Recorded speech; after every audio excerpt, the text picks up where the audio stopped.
FIFA world cup updates നോക്കാം.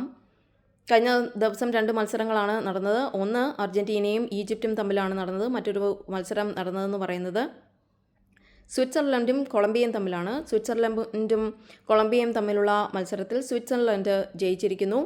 അർജൻറ്റീനയും ഈജിപ്തും തമ്മിലുള്ള മത്സരത്തിൽ അർജൻറ്റീനയാണ് വിജയിച്ചത്.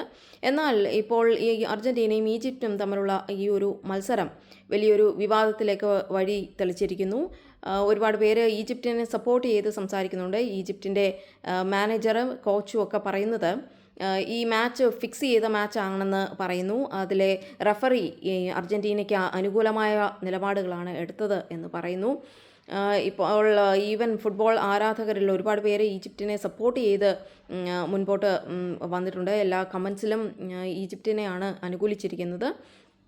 അതിൻ്റെ കാരണമായിട്ട് പറയുന്നത് ഈജിപ്തിന് അനുകൂലമായിട്ട് പല നടപടികളും എടുക്കാമായിരുന്നുവെങ്കിലും ഈ റഫറി വീഡിയോ അസിസ്റ്റഡ് റഫറിയും അതേപോലെ ഗ്രൗണ്ടിലുള്ള റഫറിയും രണ്ടുപേരും ഈ ഒരു അർജൻറ്റീനിയൻ ടീമിനെ അനുകൂലിച്ചുള്ള നിലപാടുകൾ എടുത്തതുകൊണ്ടാണ് അർജൻറ്റീന വിജയിച്ചത് എന്ന ഒരു രീതിയിലാണ് ഇപ്പോൾ പറഞ്ഞുകൊണ്ടിരിക്കുന്നത്. ഏതായാലും അർജൻറ്റീന ക്വാർട്ടർ ഫൈനൽസിൽ സ്വിറ്റ്സർലൻഡിനെ നേരിടും.